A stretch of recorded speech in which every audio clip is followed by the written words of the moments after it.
नमस्कार विद्यार्थी मित्रांनो, स्वागत आहे आपल्या यूट्यूब चॅनल पी कॅम्पस स्टडीमध्ये. अतिशय आनंदाची बातमी आहे, महाराष्ट्र लोकसेवा आयोगाच्या आजच नवीन 6 जाहिराती आलेल्या आहेत आणि सर्व जाहिराती आपण कव्हर करणार आहोत. आणि या सर्व जाहिरातीची तुम्हाला PDF पाहिजे असेल तर आपल्या टेलिग्राम चॅनलला जॉईन करा. डिस्क्रिप्शन बॉक्समध्ये टेलिग्राम चॅनलची लिंक आहे, तेथे तुम्हाला सर्व जाहिरातींच्या PDF मिळतील. तर यामध्ये पहा, यामध्ये ही जाहिरात आहे अतिरिक्त सरकारी अभियोक्ता गट अ ची क्लास 1ची ही पोस्ट आहे आणि अतिशय चांगल्या जागा आहेत. 244 जागांसाठी ही जाहिरात आलेली आहे. तर यासाठी शैक्षणिक अर्हता काय लागणार आहे, फॉर्म भरायची डेट काय आहे, प्रवर्गानुसार जागा किती आहेत, यासाठी वेतन श्रेणी, परीक्षा शुल्क सर्व तुम्हाला माहिती सांगणार आहे. व्हिडिओ शेवटपर्यंत पहा. चॅनलवरती नवीन असाल तर अशाच माहितीसाठी चॅनलला सबस्क्राईब करा. आणि या सर्व वेगवेगळ्या ज्या जाहिराती आहेत त्यांच्यासाठी वेगवेगळी शैक्षणिक अर्हता आहे. तर यामध्ये गट अ चं हे पद आहे, क्लास 1ची पोस्ट आहे. तर पहा, महाराष्ट्र शासनाच्या गृह विभागाकडून प्राप्त मागणीपत्रानुसार सरकारी अभियोग संचालनालयातील अतिरिक्त सरकारी अभियोक्ता गट अ या संवर्गातील पदभरतीकरिता विहित ऑनलाईन पद्धतीने अर्ज मागवण्यात येत आहेत. यामध्ये 244 जागा आहेत टोटल. यामध्ये अनुसूचित जातीसाठी 32 जागा आहेत, अनुसूचित जमातीसाठी 17 जागा आहेत, विमुक्त जाती अ साठी 7 जागा आहेत, भटक्या जमाती ब साठी 6 जागा आहेत, भटक्या जमाती क साठी 9 जागा आहेत, भटक्या जमाती ड साठी 5 जागा आहेत, विशेष मागास प्रवर्गासाठी 5 जागा आहेत, सामाजिक व शैक्षणिक मागास वर्गासाठी 24 जागा आहेत, आर्थिक दुर्बल घटकासाठी 24 जागा आहेत, इतर मागास वर्गासाठी 47 जागा, एकूण आरक्षित जागा 176, खुल्या प्रवर्गासाठी 68 जागा, अशा एकूण 244 जागांसाठी ही जाहिरात आलेली आहे. यामध्ये विद्यार्थी मित्रांनो पहा काय होतं, अशा विविध शैक्षणिक अर्हतेसाठी वेगवेगळ्या शैक्षणिक अर्हता असतात आणि यामध्ये खूप जे आहेत तुम्हाला माहिती तुमच्यापर्यंत पोहोचत नसते आणि तुम्ही फॉर्म भरण्यापासून वंचित राहता. तर चॅनलला सबस्क्राईब करा, म्हणजे तुम्हाला अशा जाहिरातींच्या जे माहिती असतील तुमच्यापर्यंत सर्वात अगोदर मिळतील. तर चॅनलला सबस्क्राईब करा आणि माहिती आवडत असेल तर नक्की एक लाईक करा आणि व्हिडिओला जास्तीत जास्त शेअर करा, म्हणजे ज्याची या शैक्षणिक अर्हतेमध्ये जे विद्यार्थी बसत असतात त्यांच्यापर्यंत हा व्हिडिओ पोहोचेल. तर व्हिडिओला जास्तीत जास्त शेअर करा. यामध्ये पहा, अर्ज करण्याचा जो कालावधी आहे 30 मार्च 2026 पासून फॉर्म भरायला सुरुवात होईल आणि लास्ट डेट आहे दिनांक 9 एप्रिल 2026. यामध्ये पदसंख्या व आरक्षणासंदर्भात सर्वसाधारण येथे तरतुदी दिलेल्या आहेत. तर यामध्ये नंतर पहा महत्त्वाचे पॉईंट कोणते आहेत. तर यामध्ये प्रस्तुत संवर्गाकरिता आर्थिकदृष्ट्या दुर्बल घटकाचा दावा केलेल्या उमेदवारांनी सन 2025-26 अथवा 2026-27 या आर्थिक वर्षाचे तथापि अर्ज स्वीकारण्याचा अंतिम दिनांक 9 एप्रिल 2026 व त्यापूर्वीचे आर्थिकदृष्ट्या दुर्बल घटकाचे प्रमाणपत्र सादर करणे हे अनिवार्य राहील. त्यानंतर प्रस्तुत संवर्गाकरिता सन 2025-26 अथवा 2026-27 या आर्थिक वर्षाचे उन्नत आणि प्रगत व्यक्ती गटात मोडत नसल्याबाबतचे प्रमाणपत्र सादर करणे अनिवार्य राहील. हे विद्यार्थी मित्रांनो आहे कोणासाठी, तर हे आहे शासन शुद्धीपत्रक इतर समाज बहुकल्याण विभाग. यामध्ये अन्वये शासनाकडून जारी करण्यात आलेल्या आदेशानुसार संबंधित उमेदवार उन्नत आणि प्रगत व्यक्ती, तर OBC-साठी ही जी आहे ते दिलेलं आहे. नंतर पहा महत्त्वाचा खेळाडू आरक्षणाबद्दल येथे माहिती आहे, दिव्यांग आरक्षण, त्यानंतर जे आहे अनाथ आरक्षणाबद्दल माहिती दिलेली आहे. तर या पदासाठी वेतन श्रेणी पहा काय असेल, तर ₹23 नुसार जे आहे 67,700 ते ₹2,08,700 अधिक नियमानुसार अनन्य भत्ते असतील. तर गट अ चं पद हे आहे आणि अतिशय चांगली वेतन श्रेणी यासाठी आहे.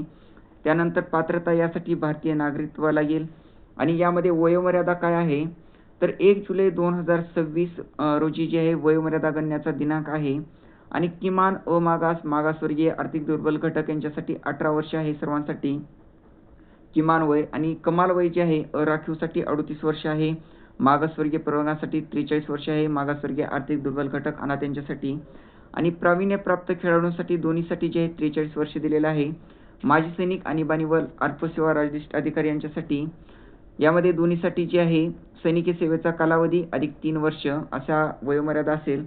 दिव्यांग उमेदवारासाठी 45 वर्ष वयोमर्यादा असेल. तर मागासवर्गीय उमेदवार, दिव्यांग, अनाथ आणि खेळाडू यांना असलेली वयोमर्यादेतील शिथिलतेची जी आहे सवलत यापैकी कोणतीही अधिकतम असलेली एकच देय राहील. आणि यामध्ये सर्वात महत्त्वाचं म्हणजे शैक्षणिक अर्हता काय लागेल, तर शैक्षणिक अर्हता आणि अनुभव यामध्ये दिलेला आहे. तर यामध्ये passes a degree in law, तर डिग्रीमध्ये तुमचं लॉमध्ये तुमची डिग्री झाली पाहिजे. आणि अनुभव यासाठी possesses experience of working as an advocate in the high court or in a court subordinate thereto for a period of 8 years, तर 8 वर्षाचा तुम्हाला अनुभवही लागणार आहे. यामध्ये शैक्षणिक अर्हता गणन करण्याचा दिनांक यामध्ये माहिती दिलेली आहे. अनुभवाच्या दाव्याबाबत कर्तव्य जबाबदारी या संकेतस्थळावरती जाऊन तुम्ही पाहू शकता याच्या काय असतात. निवड प्रक्रिया कशी होणार आहे, तर निवड प्रक्रियामध्ये प्रस्तुत जाहिरातीमध्ये नमूद केलेली शैक्षणिक अर्हता, अनुभव इत्यादी अर्हता किमान असून किमान अर्हता धारण केली म्हणून उमेदवार मुलाखतीस बोलवण्याकरिता पात्र असणार नाही.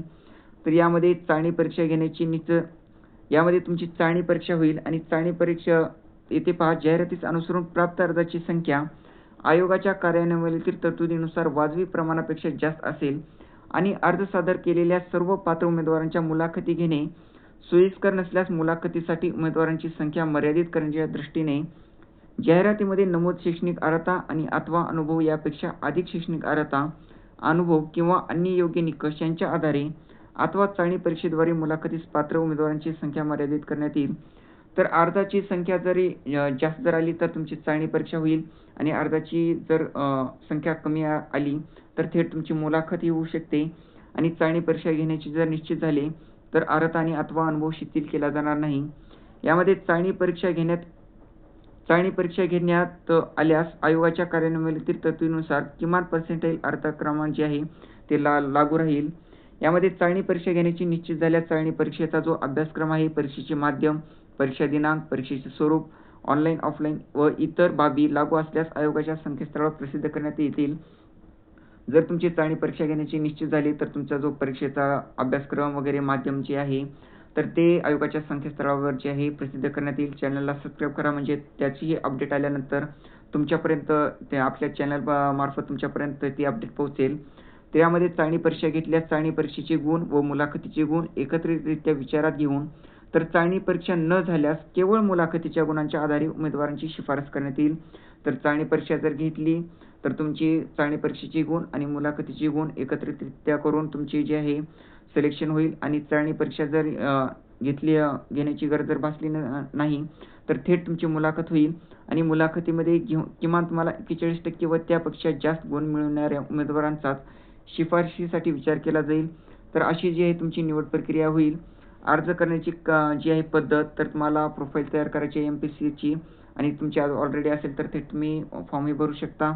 त्यानंतर तुम्हाला विहित प्रमाणपत्र, कागदपत्रे अपलोड करणे, तर तुम्हाला ही डॉक्युमेंट लागतील. तर तुम्हाला हे डॉक्युमेंट ठेवायचे आहेत फॉर्म भरण्यासाठी. त्यानंतर पहा, महत्त्वाचं म्हणजे वकील व्यवसायाबाबतची अनुभवासंदर्भातील तरतूद विचारात घेता उमेदवारांनी माननीय उच्च न्यायालय किंवा माननीय दुय्यम न्यायालय किंवा महाराष्ट्र प्रशासकीय न्यायाधिकरण येथे वकील म्हणून प्रत्यक्ष काम केल्याबाबतचे संबंधित न्यायालयाच्या सक्षम प्राधिकाऱ्यांना प्रदान केलेले अनुभव प्रमाणपत्र सादर करणे हे आवश्यक आहे. तर यामध्ये सर्वसाधारण येथे अर्ज फक्त जे आहे ऑनलाईन पद्धतीने करायचा आहे.